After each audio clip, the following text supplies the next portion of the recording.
Hello, everyone. Welcome back to the Red Lettuce. Tonight, we have author and journalist Caleb Maupin back with us. We have been looking forward to chatting with you again.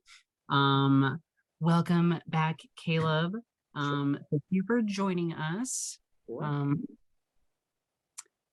So a lot has happened since we last spoke. Biden has made a lot of foreign policy moves. There was the insurrection at the Capitol. And a whole bunch of other stuff. But I'm gonna let Eric take away the first question here so we can get this rolling. Yeah, I've noticed that you're the only person I have heard describe the current stage of imperialism that we are currently in, what you describe as accumulation through destruction. Let's talk about what that means. When did this stage begin, and how has this stage of imperialism increased class solidarity among the proletariat within the imperial core compared to the previous stage? Well, I'm not the person who originated that term. There's someone with whom I no longer work politically, unfortunately. The two of us have parted ways, but he largely got me to think about economics. That person is Bill Doors, and he's the person who came up with that term and the overall concept. And I wish he would write more about it.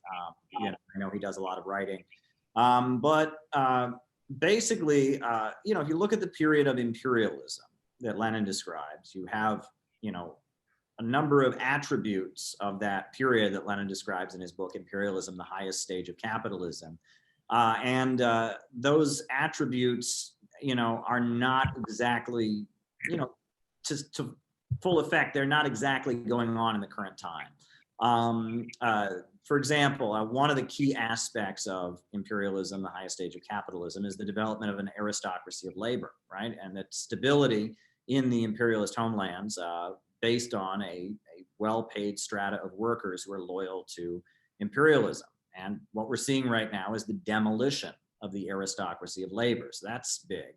Another factor is that it seems like, especially in our time, the imperialist states, it used to be there was a clear distinction between British imperialism, American imperialism, French imperialism, German imperialism, and that these imperialist states contended with each other. And one imperialist state would want one thing, another imperialist state would want another thing, and they would be kind of centered around these imperialist states. And right now it seems pretty clear that the American capitalists are not all on the same page. Some of them are friendlier to the British. Some of them are friendlier to the Germans. Some of them want to confront Russia. Some of them want to confront China. And that there's not a kind of a unifying mission on the part of the imperialist bourgeoisie of every country. And so that's a different aspect. But the main difference is that the primary way that the imperialists in our time are gaining super profits and maintaining their hegemony is through the destruction of developing countries and through destruction overall. It's not about churning out more products, making more profits. It's not about development. It's about holding back economic development. It's about bombing and destroying countries, and it's about managing destruction, unleashing forces of destruction, in doing so in a way that you maintain your monopoly. And it seems like, if you look at, for example, the way the imperialists are operating in terms of oil, for a long time we were told that the reason we had all these wars in the Middle East, we were told, is because of the fact that, we are not energy independent. We need their oil. We have to import oil, so we have to be involved in the Middle East. Well, now the United States is energy independent. Because of hydraulic fracking, we are producing more oil than any other country in the world, but we're just as involved in the Middle East. And the primary activity of the United States in the Middle East has been bombing and destroying or economically isolating oil-producing countries like Iraq, like Libya, like Iran. And it's about removing competitors from the oil markets in order to make the oil that we have more valuable and eliminate competition. But the destruction goes on in the imperialist homeland. I would argue that the fact that now it seems like there is a huge emphasis on capitalists making profits from things like prisons, capitalists making profits from things like opioid addiction.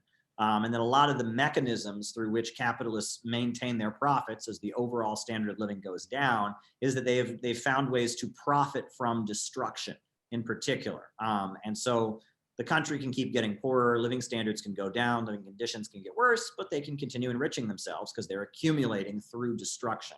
And I think that kind of separates things. And the fall of the Soviet Union kind of set the stage for this. I would say the computer revolution and the elimination of a lot of industrial jobs also set the stage for this. But yes, we're in a new phase of international capitalism. I would say that's different than the period that Lenin describes in imperialism, the highest stage of capitalism. Some things are the same. I mean, there's still, multinational corporations dominating the world, carving out spheres of influence, reaping super profits at the expense of developing countries. That's all the same. I guess the difference is how the imperialist homelands are structured and really how they maintain their rule and how they remain at the center of the global economy.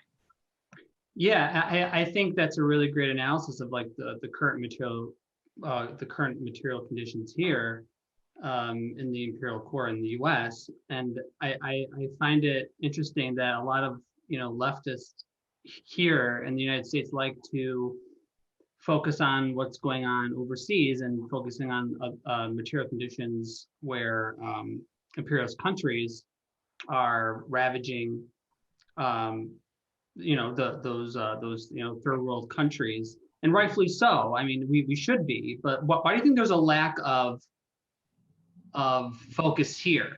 Well, I mean, we can get back to our whole conversation about the synthetic left and the manipulation of leftist politics and the fact that, for a lot of people, I tweeted out today something to the effect of, I wish that 14-year-olds whose political understanding is I'm pro-trans and all Republicans are Nazis, I wish people like that would stop calling themselves Marxists, because that's not Marxism.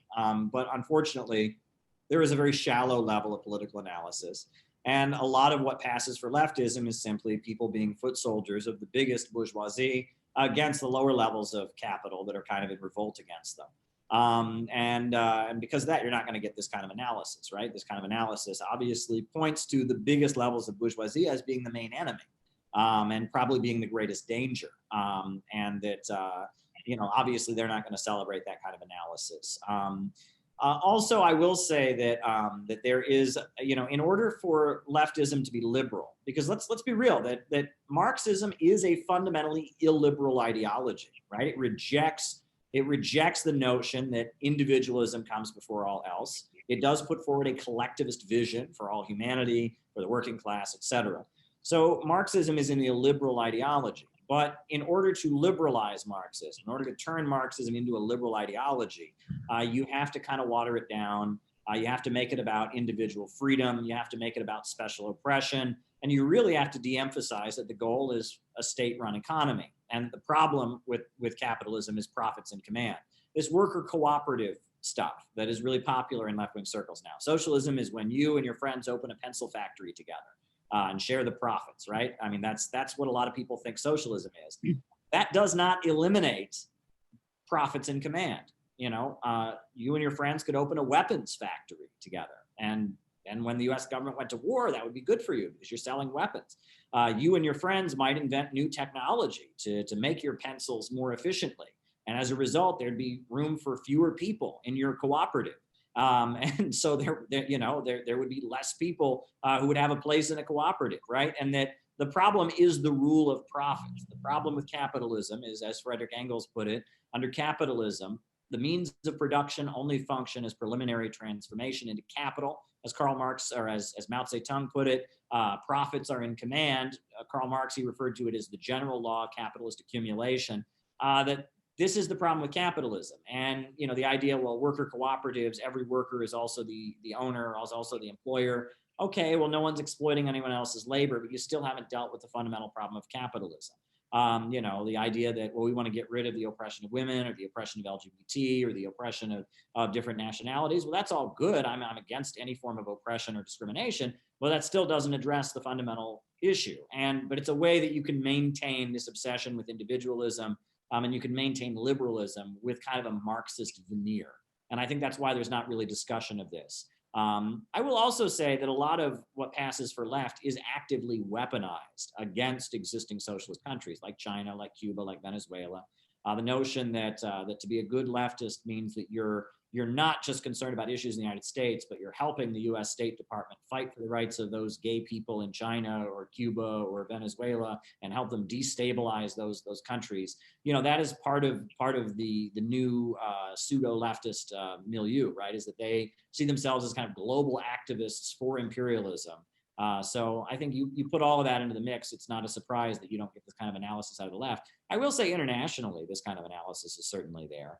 You go to international conferences in Cuba or in China. If you look at what's been discussed at like Baldy Discussion Club in Russia, or what's being discussed at some of the international forums they have in Shanghai, they're talking about this. I mean, this is what we're talking about here is kind of common knowledge in the global South and among the anti-imperialist countries. Cuba had been having conferences about neoliberalism back in the 1990s. They were having conferences in the 1990s about neoliberalism and the transition and what was happening. But unfortunately, the Western left has kind of separated itself from a lot of that conversation. Or when they do, they have it in a very, very watered down and very late way. I mean, there wasn't really a discussion of neoliberalism in the United States, really, widespread discussion of it until Naomi Klein published her book, The Shock Doctrine, in 2007. I mean, and at that point, the fall of the Soviet Union had been in 1991. It wasn't 2007 that in the United States we were talking about the economic catastrophe of the fall of the Soviet Union, the economic catastrophes throughout Latin America. It wasn't part of U.S. discourse until like 2007. And that shows how really late it is. And only Naomi Klein could kind of present it to the US public. And when she did, it was presented in ways with a lot of digs at the Chinese government and kind of watered down. And it's interesting how these things work. I mean, Noam Chomsky would mention neoliberalism.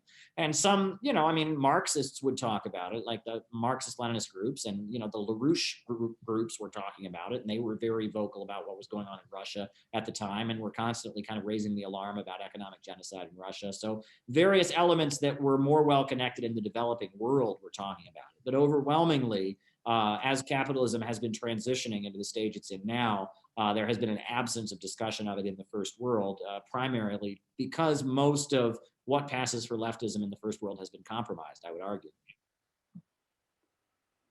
Absolutely. That's frustrating to me. That's frustrating because I agree with you completely. But also it gives a lot of justification for that settlers crowd that the leftist organizing can't actually happen here in the imperial core. It's almost like they watched the movie Easy Rider a bit too much, right? You ever see the movie Easy Rider? Right? 1969 classic movie. Two hippies are on their motorcycle driving across middle America, smuggling cocaine. And at first they go to this hippie commune and the people there are nice hippies and they're just like living in peace and sharing everything. But as they're driving through middle America, everywhere they go, they meet these racist rednecks that are just threatening them and stuff. And finally I think spoiler alert, they get killed by a group of rednecks at the end of the movie. And it's this really depressing movie from 1969. And Jack Nicholson is in it, and I can't remember the other actors. It's a classic film, but it's a very pessimistic movie that presents the United States as a country with a lot of kind of rich kids who want peace and are kind of stoics and want to live in communes and be hippies. And most of middle America are dangerous, evil rednecks who are just full of hate and violence and want to kill you. And it's a very dark film. There's a big, long LSD trip that goes on for 5 or 10 minutes with, just colors on the screen. It's a very strange movie from 1969, but it's a very dark, pessimistic movie. Usually we associate the 1960s and the New Left with some kind of optimism. But if you watch that film, which was the hippie movie, I think Jimi Hendrix wrote a song just for the movie. And it's a very dark movie, and that kind of captures the essence of how the New Left sees the United States. Yeah. It's a settlers movie, basically. So. And that's a perfect segue into our next question, because I think this is what if anyone's been watching the news at all for the past month, we constantly see depictions of Trump supporters as that. especially the folks that stormed the Capitol. You made a very moving video recently, and I think we should definitely highlight that. And anyone that's watching this that hasn't seen it, your call to reaching out to Trump supporters, everyone should really watch that. It's a very moving video. Thanks. And so in your video, you call for people getting out to Trump supporters and trying to win them over with Marxism. Talk about how important this is, given that so many people on the left have an aversion to talking to anyone with backward ideas.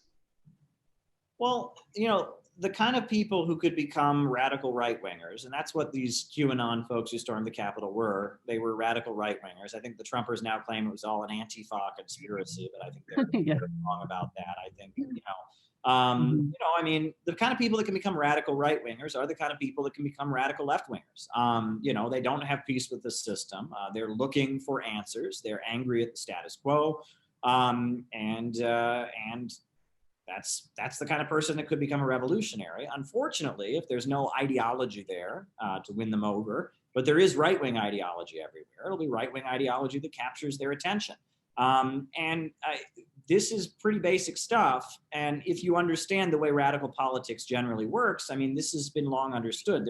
I actually found a Lenin speech where he talked about how during the Russian Revolution and during the German Revolution of 1919 and elsewhere, people would go from the Black Hundreds Party to the Communist Party in a week, right? The Black Hundreds Party was this mass anti-Semitic fascist party in Russia, but people would just flip and go over to the Communist Party, and that happened a lot. And in Weimar Germany, when in the lead up to Hitler coming into power, the way the political alignment was you had the Social Democratic Party, which was the party of like labor unions, and it was like the left-wing party of people who were employed and factory workers. You had the Christian Democratic Party, which was the right-wing party for people that were employed. And then among the desperately poor and unemployed, you had the Communist Party and you had the Nazi Party.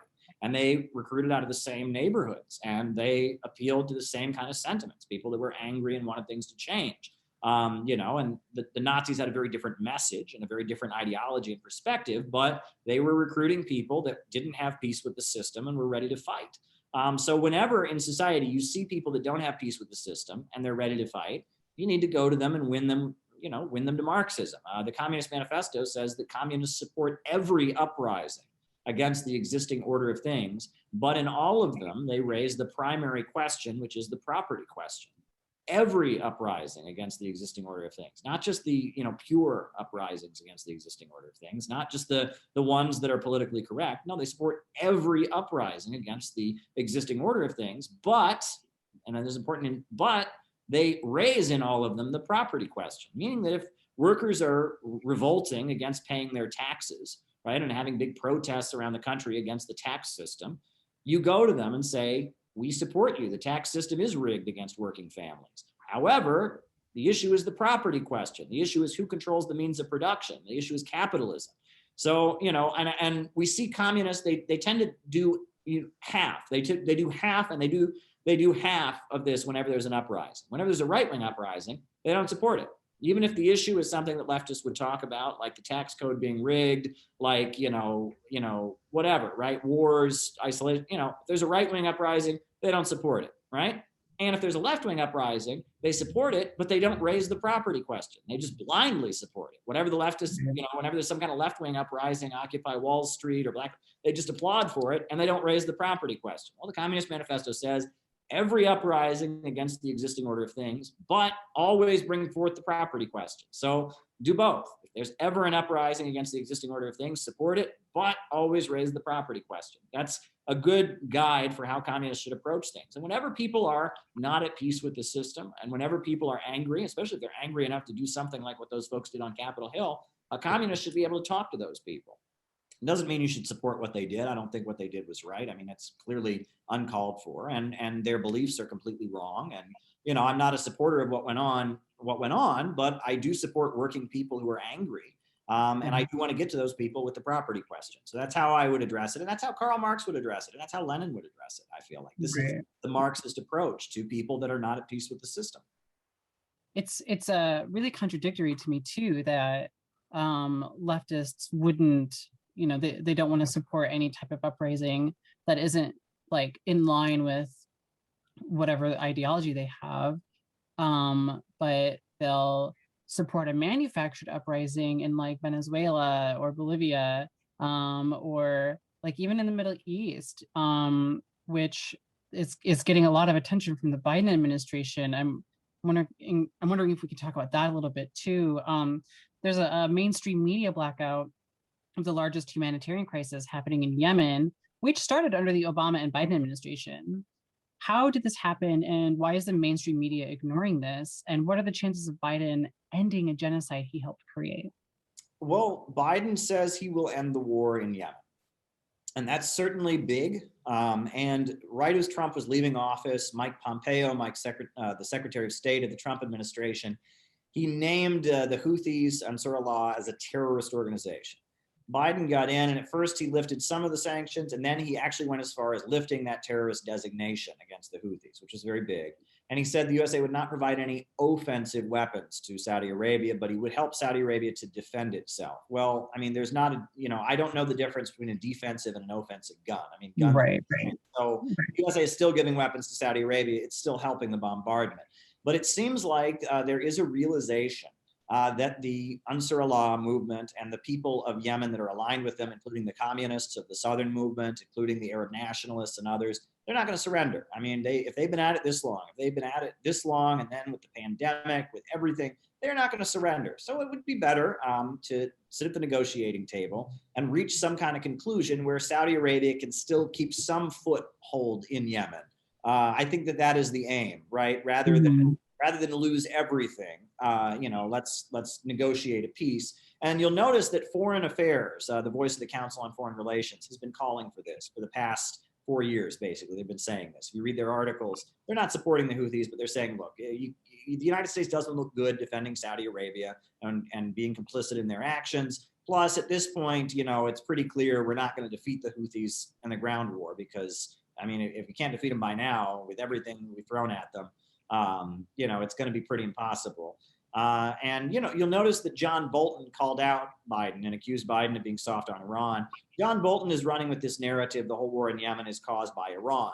And the thing is, like, that's not physically possible. Okay, so let's throw out everything, right? The idea that if all these Yemenis are fighting and dying and they're all just puppets of Iran, forget that. It is not physically possible that Iran could be getting weapons into Yemen right now.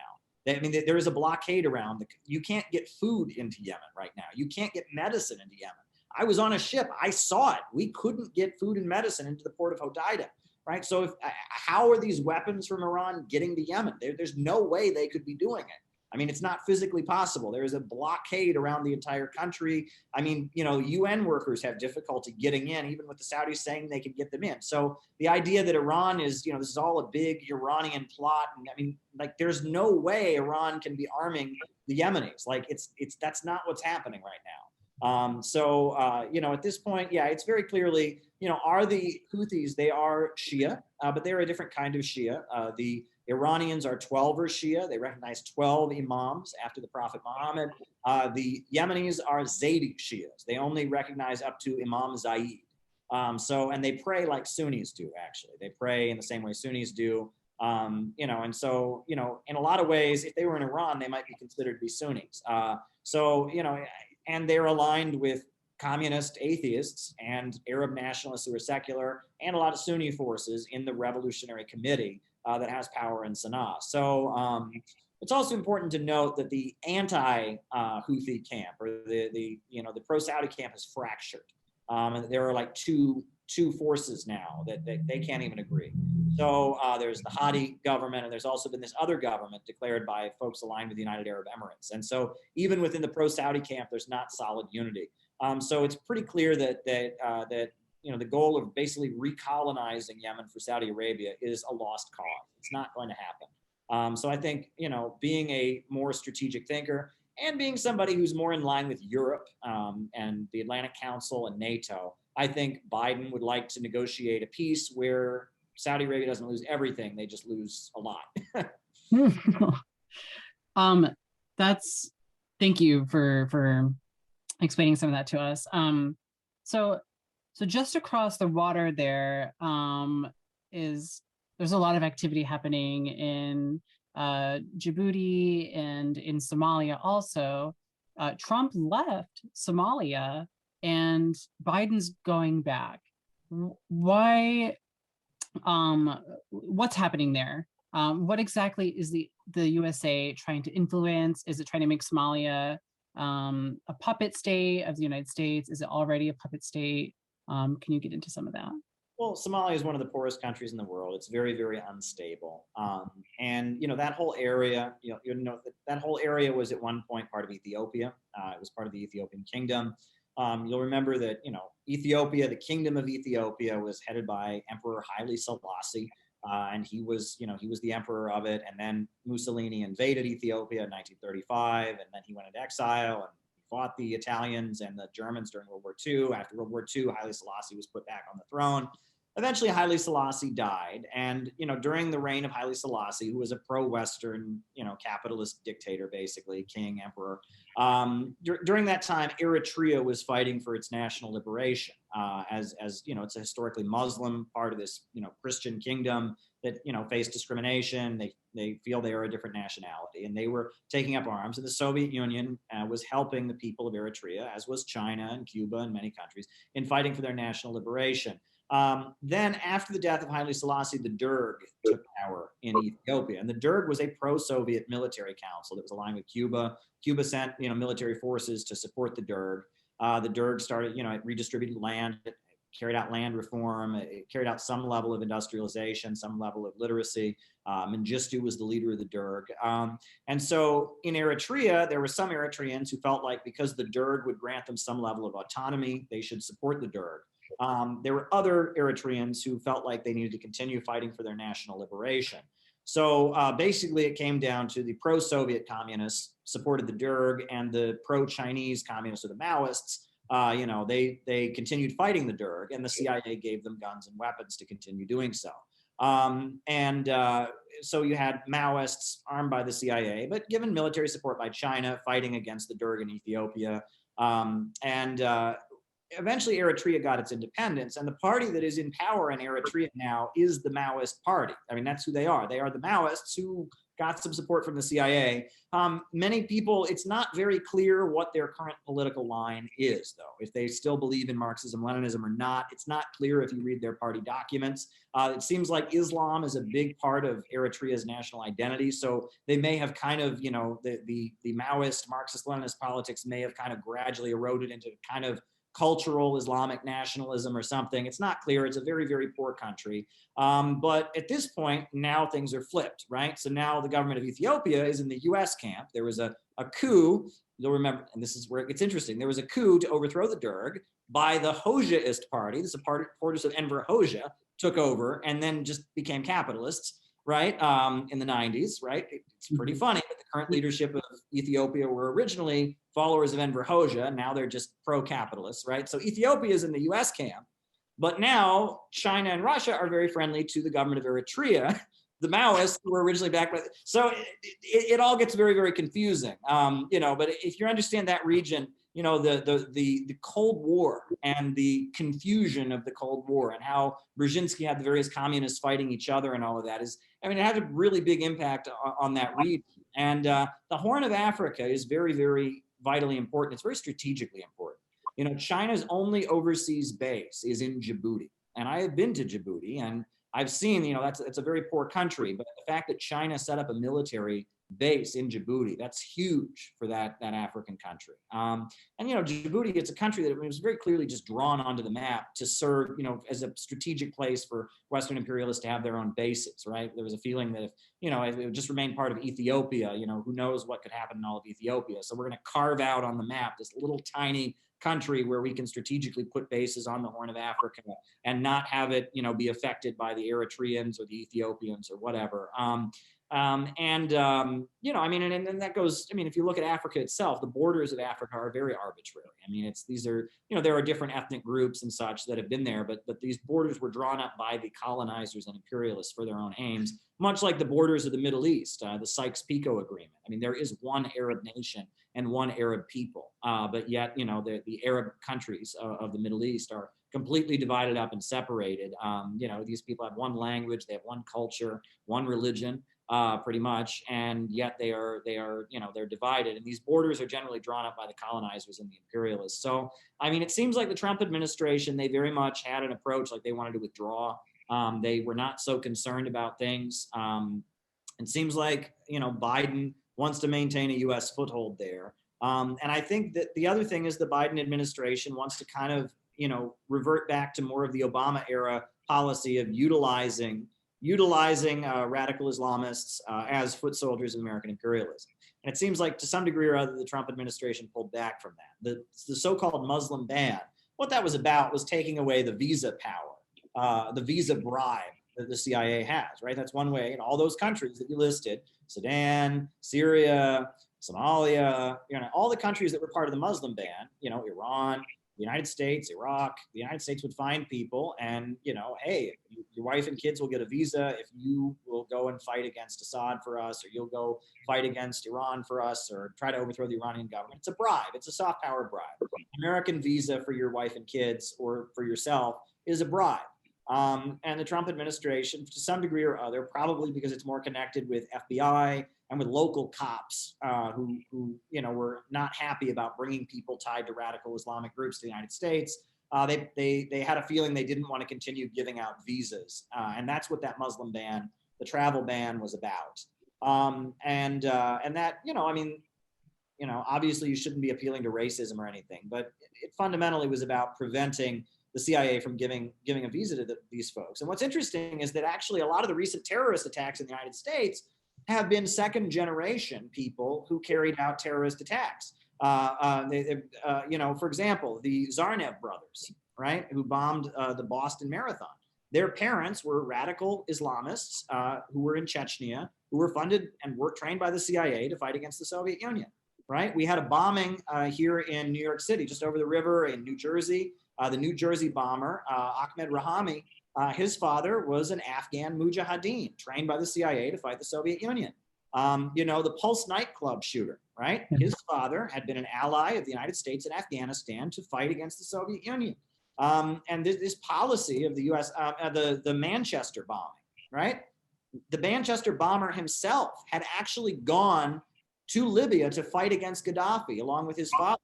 And that this policy of finding radical Muslims, rewarding them with visas to come to the homeland if they go and commit terrorist attacks against whichever government we're trying to overthrow, and then we bring them to the United States, is kind of blown up in our faces. Now, usually there's a generational gap. The Pulse nightclub shooter, he himself didn't fight in Afghanistan. He grew up in the household of a father who had PTSD from fighting in Afghanistan, and a father who was deeply religious and probably inculcated into him daily, his battle stories about, and probably raised his son to be very alienated from U.S. society. And that's kind of a deadly combination, right? If you bring someone to the United States, but they have a religion that is completely at odds with the culture of the United States, plus they have a parent who's got PTSD from being a terrorist on behalf of the United States, plus that parent is constantly reminiscing about their battle stories and their war days, you will likely get a child who grows up very alienated from the society they live in, number one. And on top of that, they will want to then prove themselves to their deeply religious parent by being a terrorist themselves. I mean, and we've seen this pattern play out. And so, it seems like one of the minor positives with the Trump administration, very minor, was that they seemed to question this policy of arming radical Muslims to serve U.S. foreign policy goals. And it seems like by reasserting U.S. forces in Somalia, look, a lot of the mercenaries that are fighting the Houthis in Yemen are Somali. Okay, a lot of the mercenaries that are fighting Assad in Syria are Somali, right? And a lot of the forces that help bring down Gaddafi in Libya are Somali. So maintaining a U.S. presence in Syria is a way that this program of finding radical Muslims groups and manipulating them to serve U.S. foreign policy can continue. And I think there were a lot of people within the Trump administration, probably the lower levels of the deep state, that questioned that and probably had a lot of racism and bigotry along with it. Let's not pretend that these are just well-intentioned folks. I mean, there's a lot of racism and bigotry that goes with that. But, you know, the fundamental issue at hand is should we be bribing and utilizing radical Muslim groups? What Somalia needs, it doesn't need US troops. What Somalia needs is railroads. It needs power plants, it needs water treatment facilities. What China is doing in Africa, that is the answer. When people are desperately poor and starving, that's when they get involved in terrorist groups, and that's when they get involved in drug cartels. And Afghanistan is a great example of that. I mean, it's a really poor country. People are desperate and poor, and the drug cartels are everywhere, and so are the terrorist groups, right? And the Saudis love to set up these Wahhabi Muslim schools all over the Muslim world that indoctrinate people and then utilize them in terrorist groups. The drug cartels are happy to use very, very poor people as their drug runners and drug mules and assassins. And you know, what Somalia needs is construction. They need economic development. That's the answer for Somalia, not more US troops. I think it's interesting also that the Saudi president once had US citizenship. Like he like graduated from like Boston or something, and he didn't renounce his citizenship until like 2019. So the Saudi president? The Somali president, yeah. Mm-hmm. Well, yeah, I mean, Brzezinski wrote about how the universities of the United States play kind of a soft power role, okay? You know, part of the reason that Harvard and Yale are in the United States is because every wealthy person from every developing country wants their child to go to Harvard or Yale, okay? And when their child then goes to Harvard or Yale, they get an image of the United States that's very different than the image you and I have, right? You know, the kind of people who go to Yale and all of that. I mean, that's not, that's not what our neighborhood is like. And, Stamford, Connecticut and Cambridge, Massachusetts are not exactly representative of the United States. These are very good academic institutions, and people from around the world go to those institutions and they culturally learn to love the United States. They meet some of the most privileged people in the United States. They get some of the best the United States has to offer, and they become sympathetic to the United States. And then they go back into their home countries and they govern in a way that is, in line with U.S. foreign policy. And they've, let's remember that all of our presidents also go to Harvard and Yale for the most part, right? So they are in this. If the president of Somalia was in the same class as the president of the United States, there might be a family connection there. And that these schools, these Ivy League schools play an international role. And that's very important. And I think a lot of the conservative attacks on academia are not so much motivated by they're all cultural Marxists or whatever. It's kind of a recognition of that. And that's why universities tend to be more liberal. You have to remember also, because, when you have people coming from all over the world to come to the United States to study, you don't want to show them the ugly American side. You don't want to show them hate and bigotry. You want to show them a very sensitive, kind, right, passionate, understanding country. And if you go to Harvard and Yale, you're going to see a very liberal side of the United States.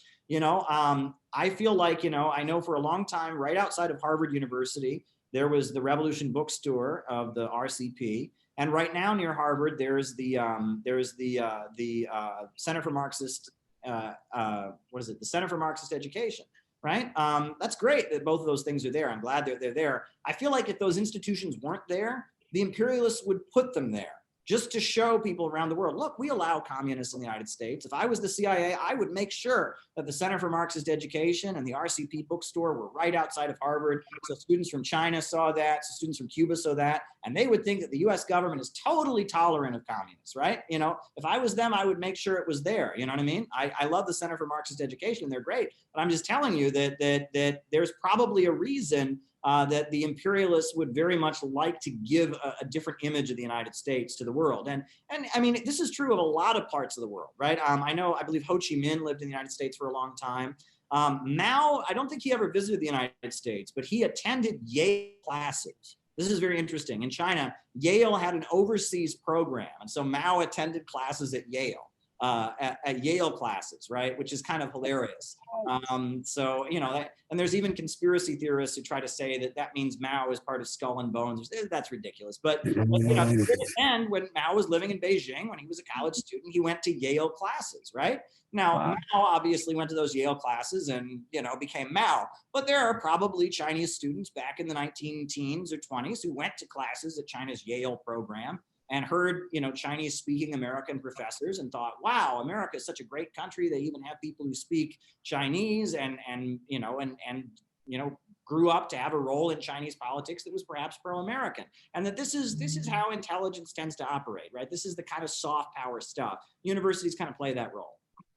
Yeah, they do a great job at like covering up the religion here of the U.S., which is anti-communism, is their unofficial religion. I love that they have the Abathians outside of Yale too, or Harvard or wherever it was. Like, of course, they're gonna pick the Abathians. I remember years ago when I was a teenager, I was in Boston and I went to the tiny little. It was like a, you know, it was like a closet practically. This tiny little Bob Avakian bookstore outside of Harvard. And it was kind of funny, but it's there. And you know, again, if I were the government, I would want them there, you know, to make a statement, right? Because you don't have a communist bookstore in most of the United States at this point. I mean, you don't, right? And but you know, having it out there outside of Harvard kind of sends a message to a lot of future presidents and people from around the world that gives you an impression that the United States is much more ideologically diverse than it really is. So another major story that's virtually blacked out from the media is the farmers' strike in India, which has been going on for several months. It's been reported that a local news outlet, NewsClick, was raided just last night, and the editors were detained for criticizing Modi. Can you tell us how the strike began? What's the motive behind our mainstream media refusing to cover the largest strike in human history and Modi's repression? And what can the US left learn from our comrades in India? Okay. Well, Modi is a Hindu nationalist. You know, majority of India, the religion is Hindu.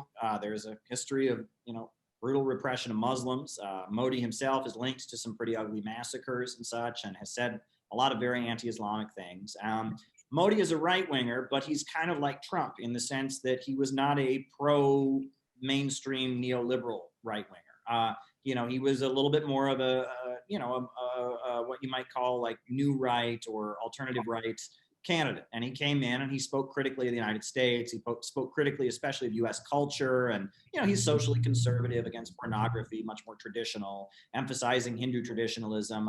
He's a little more anti-Christian, I would say, than many previous administrations. There's been a lot of forced conversions and things and repression of the Christian minority in India under his leadership as well. And that's not getting a lot of reporting in the United States. But regardless, he came into office and he did seem like he might be a little more friendly to Russia and China, though, because, you know, he was critical of the United States. And remember, Obama, I believe, denied him a visa to come to the United States at one point. And so there was some hope that maybe this guy might have an anti-imperialist streak in him. But it seems like as Pakistan got more and more friendly to China with the China-Pakistan economic corridor, in response to that, you know, Modi became more and more pro-US. And basically joined with the USA in their trade war against China. And he's doubled down on that. And Trump kind of embraced him. And so, you know, it used to be the USA was kind of neutral between China and Pakistan. Now it's pretty clear, or between India and Pakistan. Now it's pretty clear USA is with India, Pakistan is with China. And that's how it is at this point.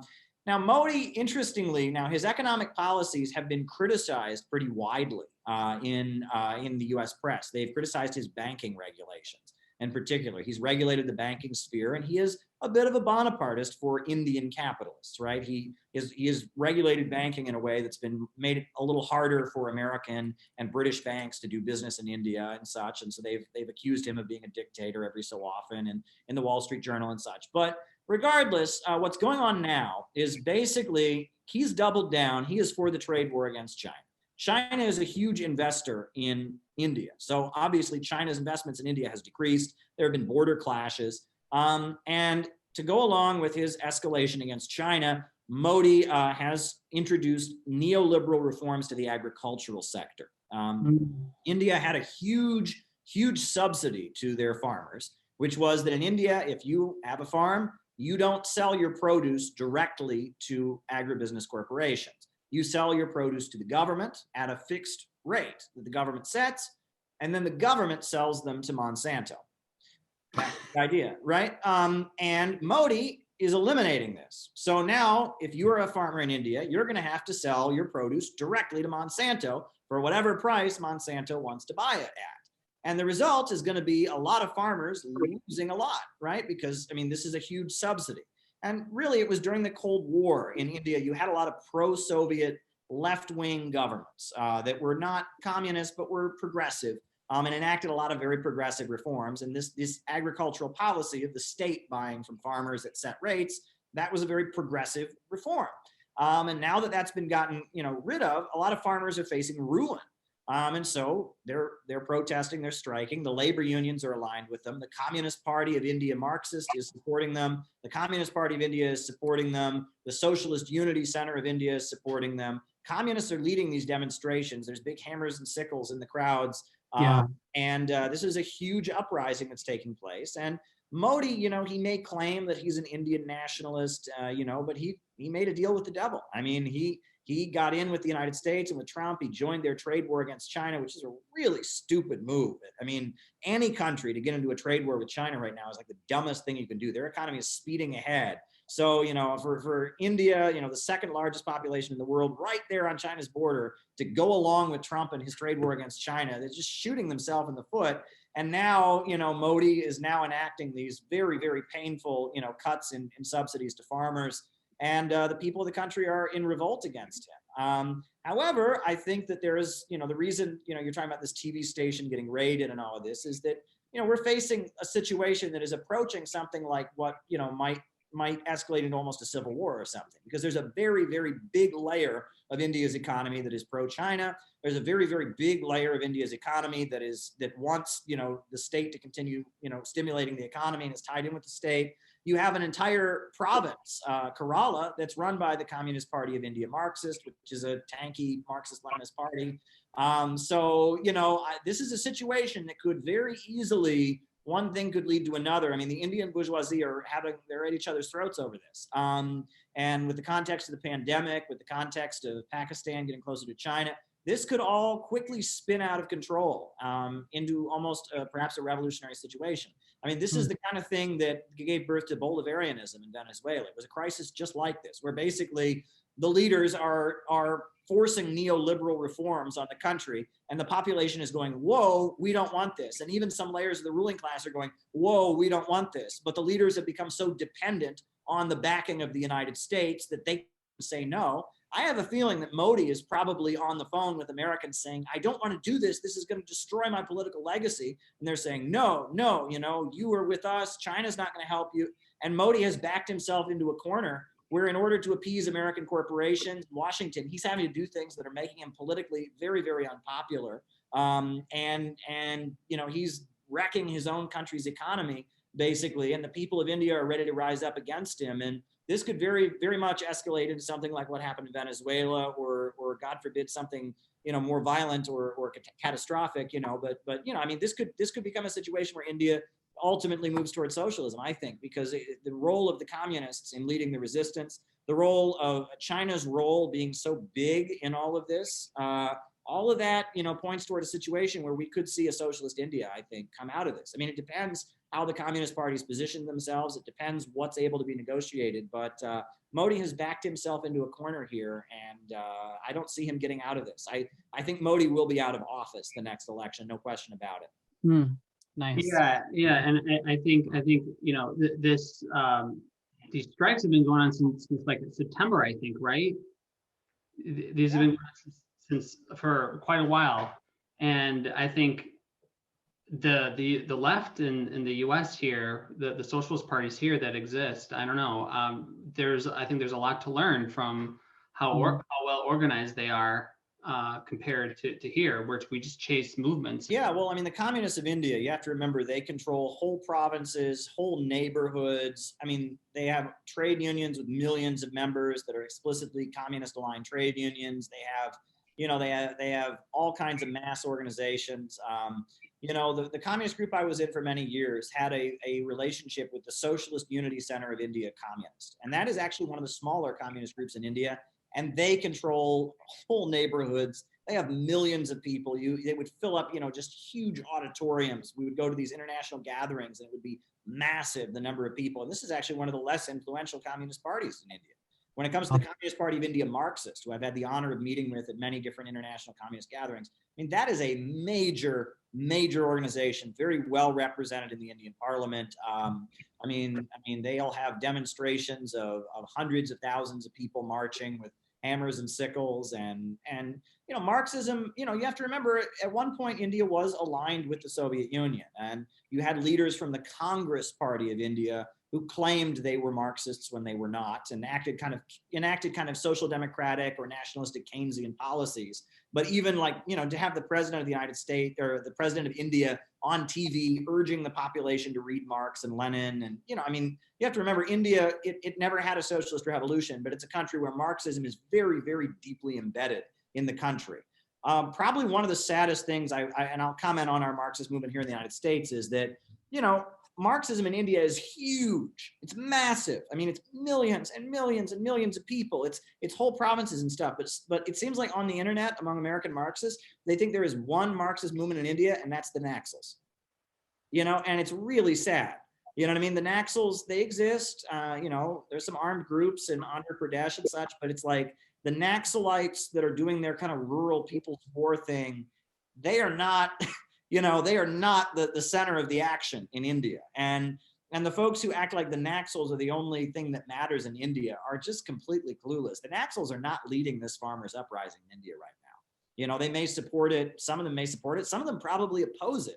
Let's remember, Naxals have assassinated leaders of other communist parties in India. They've done it on many occasions. And so it's kind of sad. And that's kind of, where Western leftists can kind of be a little bit out of touch, right? I mean, what I just said to you all, I didn't just tell you what one particular communist group that I like is doing in India. I gave you a whole analysis of the Indian bourgeoisie, the alliances, et cetera. And I think that is how to really understand politics. If you talk to somebody who's like an internet Marxist, say they're a Trotskyist, they'll tell you what the little tiny Trotskyist group they follow in India is doing. And that's not understanding India's politics, right? If someone says to me, oh, well, the Naxal, they don't understand Indian politics, right? That this kind of sectarian understanding where it's about, I only follow the communists who say the right magic words and incantation. That's not really understanding politics. To really understand what's going on in the world, you have to have a broader understanding of the different class forces and what's going on. And that's what I urge people to do. I talk a lot about kindergarten communism. When you're in kindergarten, right, you learn the colors, right? This is red, this is green, this is purple, right? You learn the colors, 1, 2, 3, right? And then for a lot of people that are very new to Marxism, they think that is what it means to be a Marxist. This is a capitalist. This is a communist. This is a Maoist, this is a Trotsky. And it's like just putting labels on things is not enough, right? There are contending forces, there are divisions in the ruling class, there are factions, there are tactics, there are strategies, there are alliances. There's a lot more to it than that. And when I see people that call themselves Marxists, a lot of times they just play this game where it's like, put the label on the donkey or whatever. That is not real political analysis. And if you read, Karl Marx wrote a beautiful pamphlet, The 18th Brumaire of Louis Bonaparte or Louis Napoleon. And in that pamphlet, right, I mean, he doesn't just sit there and go, Louis Napoleon is a capital. No, I mean, it's a very complex analysis of the bankers of France, what they want, the industrial capitalists of France, what they want, the farmers of France, what they want, the revolutionary movement, what they want, the trade unions, what they want. I mean, it's a very, very, that should be the model. If you want to understand how a Marxist analyzes a crisis in a country, read what Marx wrote in that pamphlet, and try to be like that. Let's turn to the coup that just occurred in Myanmar. Why did the military carry out this coup, and why is Biden pretending to care about it while also purposely referring to Myanmar's colonial name? Okay. Well, I mean, first of all, I'll just be real. I don't endorse the coup, right? I don't ever favor the military overthrowing the elected government, right? If I were to support what the military of Myanmar did, I would be a hypocrite because I clearly wouldn't support the military of Venezuela overthrowing Chavez or Maduro. So nothing I say should be interpreted as an endorsement of the military's activities, but I will explain why they did it. And the thing is that, Myanmar, for a long time, it was a British colony called Burma. And it was called Burma, and it was a British colony. They won their independence. The military came to power. And the military is very nationalistic. And the military of Myanmar models itself almost on the Asian tigers. It kind of aspires for Myanmar to be like Singapore or like Taiwan or like South Korea, right? They have that kind of like military Asian Bonapartist vibe to them, right? It's kind of like, we're the military, we're very efficient, we're going to build a strong nation, et cetera. That's their outlook. And for a long time, they were a pro-US military junta, right? However, China has continued to rise, and China is a much better person to do business with. You know, China does business with Myanmar. They don't demand free trade and privatizations. They say, you know what, we're going to build you an airport. We're going to build you a hospital. We're going to build you a railroad. So the military, which is nationalist, not Marxist, not revolutionary, but just straight up nationalistic, they've said, you know what, China will make us a better deal. The military is pretty solidly pro-China. I think they get their military training in China. I think that they also, on top of that, they have a lot of Chinese weapons. The military owns a lot of factories, and there's a lot of like state, economic factors in the military. They're for China, right? And that's how it is at this point. It took a long time for it to be that way. I think throughout the 90s it was not clear, but really since like the 2000s, 2008, especially 2009, the military is very solidly in China's camp. So the United States obviously doesn't like that very much, and especially because the South China Sea is so strategically important, because a lot of the oil tankers that go to China go through that area. They want to have control of Myanmar. So the Obama administration put a lot of sanctions onto Myanmar and kind of forced them to start having free elections. Now, I'm for free elections. I'm not against free elections. But did the United States do this because they just want human rights in Myanmar? No. I mean, the United States supports Saudi Arabia. Come on. What's that about? Having free elections means that pro-US forces that are anti-China, forces that want a more open economy, i.e. an economy where American corporations can start to come in and run the show, they get more represented in the political process, right?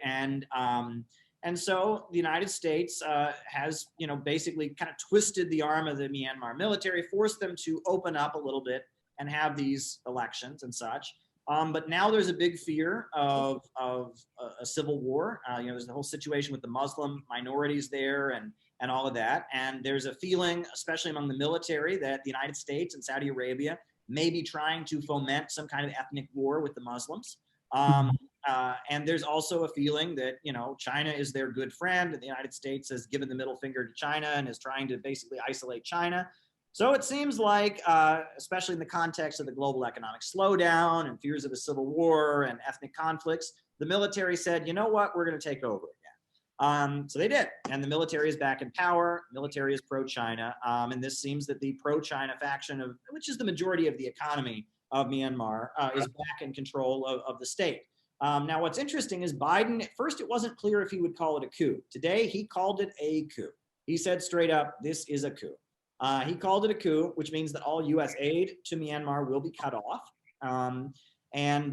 He's talking about putting sanctions on the country. And it seems like, Myanmar is basically, that's a concession, right? You have to remember, the U.S. aid cutting off all aid to Myanmar means that all the people there that are doing soft power work for the United States, right? All the, Peace Corps people and all those people that are there to like make the United States look good and kind of lobby the people of Myanmar to be pro-American, they're gone. They're out of there. So if anything, it looks like the United States has kind of admitted defeat in Myanmar at this point. When Biden today said it was a coup, he's basically saying, all right, China's got it and we don't like you. And he's moving toward giving them almost like the North Korea treatment, practically. I mean, it looks like, the USA is just going to declare the government of Myanmar to be illegitimate to some degree or other, and maybe even end diplomatic relations. And it looks like, Myanmar is solidly in China's camp. And I think that's the result of this situation. It's interesting to contrast this with the Cold War, because during the Cold War, military juntas like what they have in Myanmar were the kind of regimes the United States liked. I mean, the United States liked the government of Myanmar, the military junta during the Cold War. And the United States liked Park Chung-hee in South Korea. And it liked some of the military regimes in like Indonesia and the Philippines. And those regimes, they were a lot like the military junta in Myanmar. They were military states, and they did exert a lot of economic control, right? And the government, the military ran various industries and such. And it was about, locking the society down, stabilizing it against communism, right? And if you look at the governments of Indonesia, Philippines, South Korea, these were brutal military dictatorships, but they did not have open economies. They tended to, in South Korea, Park Chung-hee built a huge steel industry, and basically created a middle class in South Korea. He did awful things to communists. He had, concentration camps for orphan children. I mean, it's just horrendous to read about what Park did, but he also created this middle class to stabilize society and prevent any threat of communist revolution in South Korea. And a lot of these military juntas, that's what they would do. But starting in 1970, when Pinochet came to power in Chile, Pinochet was different than all these other military juntas, because when Pinochet came in, he didn't stabilize the country by asserting military control over the economy. He did the opposite. He opened the economy up to Milton Friedman and the Chicago School, and they completely demolished the Chilean economy. And then in a decade later, in Argentina, Isabel Perón was overthrown. The military of Argentina took over. And again, they didn't stabilize it. They didn't do the Asian tiger thing. They completely demolished the economy of Argentina. And this was kind of a shift. And then as the Soviet Union is falling all over the developing world, as the IMF and the World Bank are really pushing free market reforms and neoliberalism, suddenly a lot of these military Bonapartist regimes the United States had puffed up for geopolitical reasons are, opening up. And they're opening up, and at the same time they're opening up, I mean, people are getting more freedom and freedom of speech, and that's a good thing, right? I mean, but at the same time, they're also opening up economically, meaning they're, the Bonapartist, kind of constructive policies of these military regimes are gotten rid of, and these countries are just economically demolished and looted. And it's kind of a transition, right? And during the Cold War, the idea was we want to lock these societies down to fight the Reds. Now the idea is we want governments that are so weak and pathetic that they can't do anything, right? If you're going to have a strongman military dictatorship, if you're going to have fascism, I mean, you need there to be a layer of people who are loyal to the government. And so if you're going to have an effective fascist state, you have to buy off a section of the population. Well, now the policy of the United States and the World Bank and the IMF seems to be, why do we need to let you do that? Well, I mean, if you want to do business with us, you demolish your economy, you grind yourself into poverty, and we get rich. And if you have a problem with that, then we'll send in the CIA and overthrow you. And it's kind of a transition. And, a great example, you look at Honduras and Guatemala, right? Those are two US aligned countries. And the military in Guatemala and the military in Honduras has overthrown the government many times, but they haven't instituted kind of Bonapartist reforms. They had Rios Montt in Guatemala in the 80s. Guatemala is such an impoverished country, they don't even have a post office at this point. I mean, they have a president, Jimmy Morales, who is just a weak, pathetic pushover. The Guatemalan government has no ability. There's drug cartels everywhere, mass poverty, mass illiteracy. The whole country is just in shambles. Honduras, they had a socialist president in 2009, Manuel Zelaya. He was toppled by the military, but pretty quickly the military created an open society. And again, highest murder rate in the Western world, drug cartels, poverty, suffering, dying. And that while, the drug cartels are very useful in assassinating leftist leaders and making sure no solid left opposition emerges in Honduras, there really isn't a strong state. The imperialists used to want these strong states to fight the communists. Now they don't. Now they just want utter chaos, drug cartels, instability, open markets, instability and chaos in the developing world. And meanwhile, a lot of these, military juntas that maybe, had their roots in US aligned regimes, during the Cold War are now drifting closer to China because China at least wants to help stabilize the country.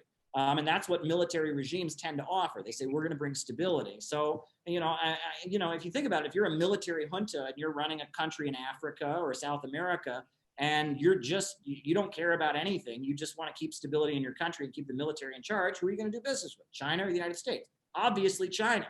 And that's how much things have shifted since the Cold War.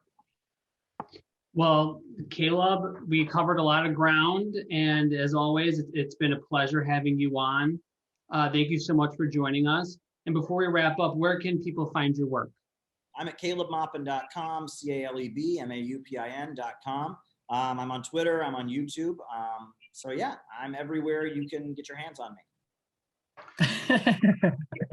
Well, we greatly appreciate you joining us, and we look forward to having you on again soon. Sure thing. Yes, Caleb, thank you so much. Sure thing. Yeah, it's been a pleasure.